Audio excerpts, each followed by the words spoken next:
Hello everybody, welcome back to the channel. This is my video reacting to my Matchday 4 predictions, back again with another episode in this series. Last week was my worst week yet. I got like 11 points altogether out of 40. Diabolical, really. Didn't get anything right, nothing was going my way. The fixtures were unpredictable ones to say the least, but let's see if we can make an improvement this week. Probably won't be difficult, but who knows? My predictions are known to often be pretty poor. So yeah, let's just get straight into it. Starting off with Luton versus West Ham. Obviously that finished 2-1 to West Ham. Yeah, I thought it would be 3-1 West Ham, so I nearly got this one bang on. West Ham are looking great right now. It's good to see Moyes building on that Conference League win from last season, and good to see them coping without Declan Rice as well. Still unbeaten going into the international break, so yeah, life couldn't be better as a West Ham fan right now. Like, you would have thought coming into the season, losing your best player, because Declan Rice was your best player, you would struggle, but no, they've looked better if anything.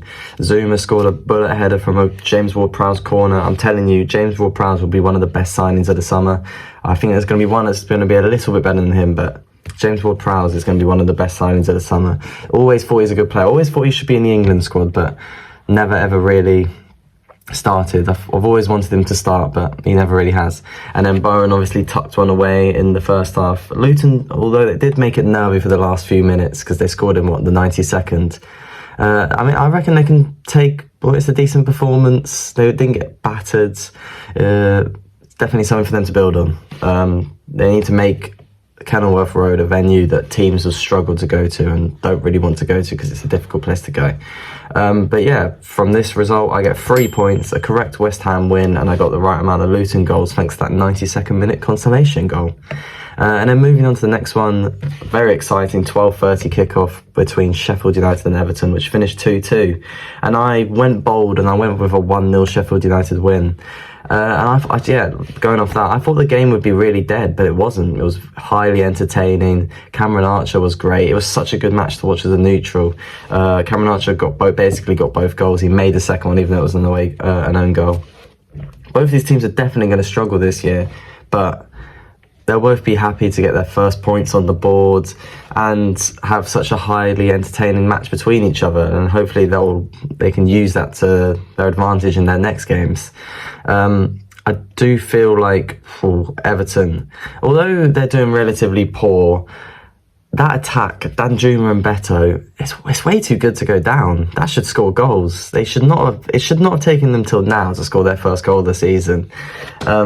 And I reckon for Sheffield United, Cameron Archer is going to be a great signing. I don't really know why Villa let him go permanently, to be honest. I think he's going to be an amazing signing. He's going to pick up loads of goals for them. He's a good young talent.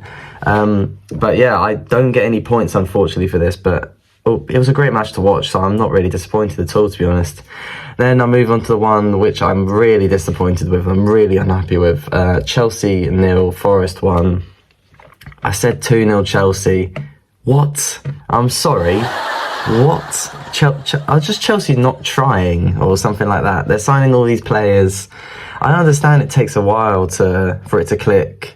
It takes a while for a manager to get his game plan out there, make it work.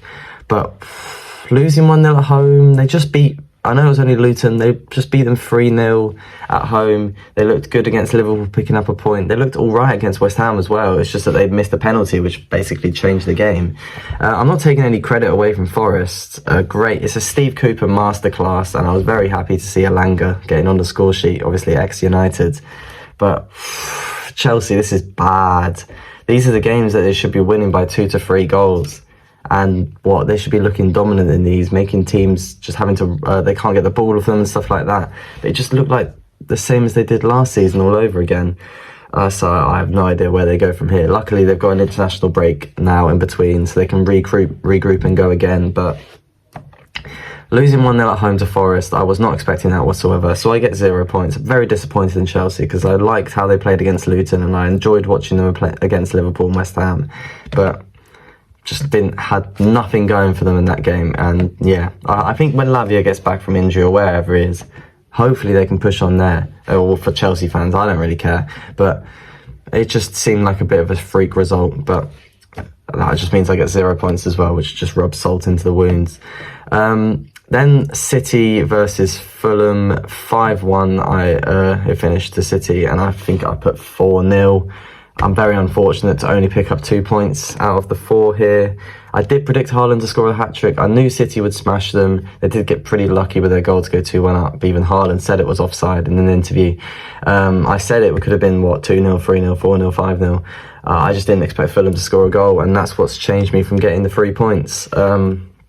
But again, City looked unplayable. 4 out of 4. I'm still thinking, who are they going to lose to this year? The only ones I can think, Liverpool away, Arsenal away, and United away. And I'm not just being biased, Man United, it's just because we've looked good at home in the past year. But apart from that, I don't see them losing. They could generally go invincible. Like, Arsenal fans should start to worry about their record. Forget that, football fans should start to worry. They're coming for everything this year. It's so worrying as a Man United fan, and I'm scared of what they could possibly achieve this year. And it's likely that this could be Pep's last season as well, so you might just go for everything this year. And City are certainly capable of it. But due to the fact that I didn't get either of the team's goals right, I only get 2 points here, so that's frustrating. And then we go on to Burnley Spurs, which finished 5-2 Spurs. I think I'd have to be some fortune teller to predict that exact scoreline. I said 2-0 Spurs. I knew Spurs would win. What a game, though. What a team Spurs are. Son finally looks back to his normal self. He looked a shadow of his former self after that golden boot in the past year. He has not been the same, but that hat-trick, it looks like he's probably back, and that's what I like to see. I've always liked Son, such a good player. And I'm loving Spurs right now. I'm far from a Spurs fan, but as I repeatedly keep saying, Postecoglou, what a job. Honestly, such a fascinating job. Everyone was doubting him. I think I predicted them to come 9th. They're 2nd right now, and the signing of Maddison is going to, as I was talking about earlier, there's going to be one that's better than James Ward-Prowse. Maddison is going to go down as signing of the summer. Some player. I don't know how no one picked him up before. I don't really know why Man United didn't try and pick him up, to be honest, and why we went for Mason Mount instead. But unfortunately, I will only get 2 points because, there's no way I was going to predict Spurs to score 5 and Burnley to score 2. I am starting to worry, though, a bit for Burnley. 4 losses out of 4, bottom of the league with lowest goal difference. Everyone's predicted them to come mid-table. So hopefully they can kick on after this international break. But hopefully they don't disappoint everyone. But you never know at the end of the day. And then moving on, we've got Brentford 2, Bournemouth 2. Another highly entertaining match. This is the 2nd week in a row I've backed Brentford to win, and they've drawn instead. Thankfully, though, Mbeumo did score this time, and he's in my fantasy team. But it was a good match. 2 pretty evenly matched teams from what I saw. Brentford now remain undefeated, 1 win, 3 draws. I think they're 10th in the table going into the international break, and denying Iraola, I do apologise if I butchered that, getting his first Bournemouth win. He still hasn't got it.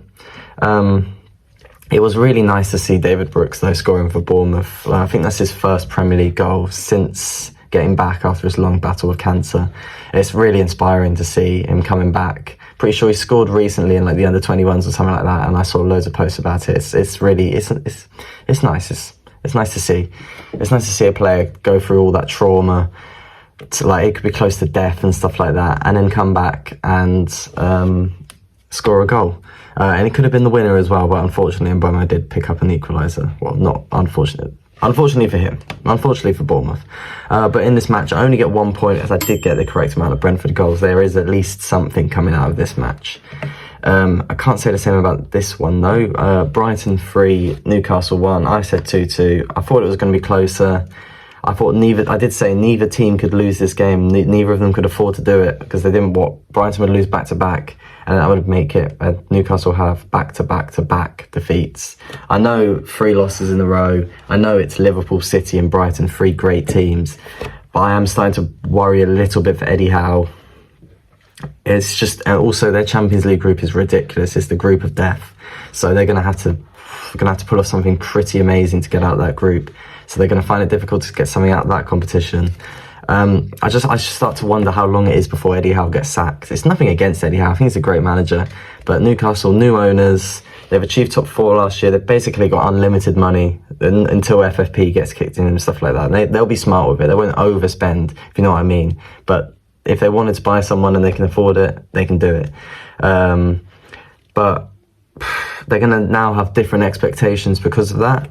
And with those different expectations, I feel like the club might start to, if they're not doing too well and they know they can do better and they can bring in better players, they could possibly bring in a better manager as well. So they might choose to get someone else in. So I do worry a little bit for Eddie Howe, but hopefully he can turn it around after international break because he's done such a good job for them so far. And then in terms of Brighton, another fantastic performance. Nothing more to say to them. West Ham loss won't affect them.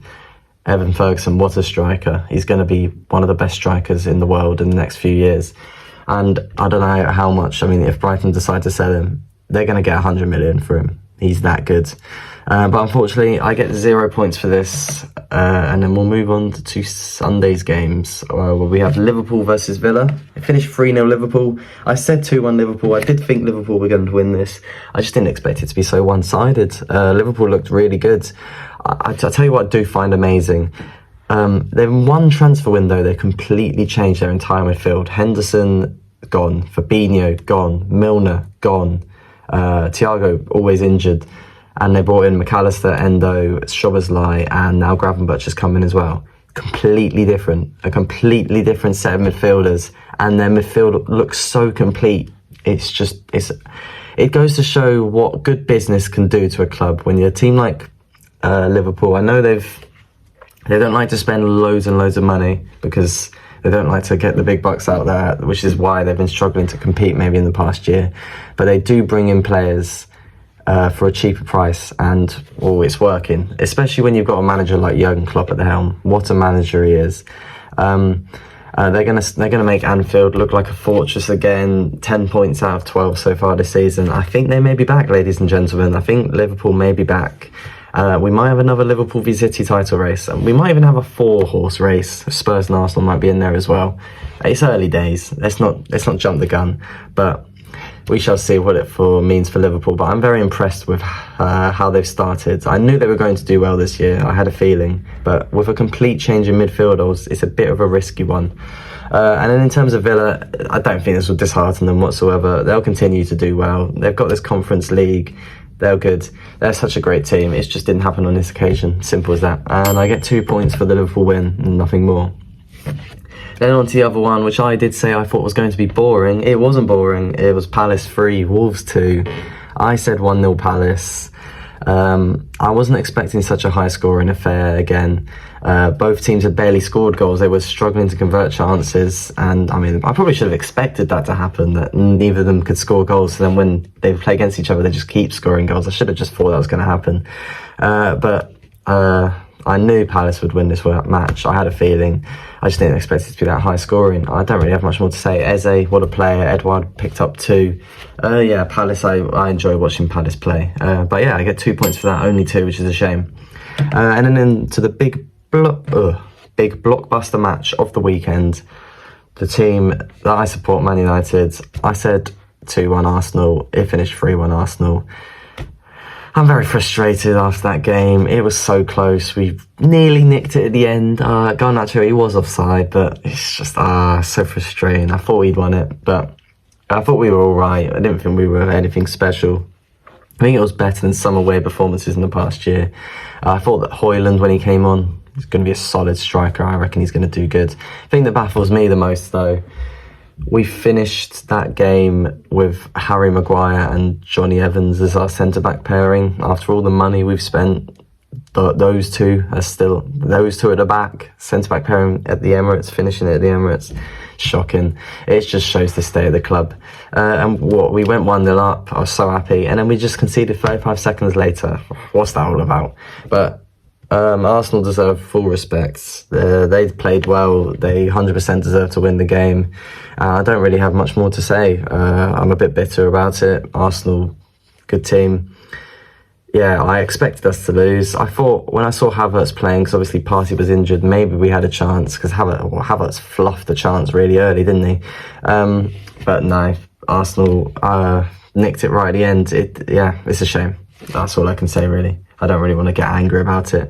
I just want to move on to get this international break underway, and then United, hopefully we can move on and start to kick our season off after it.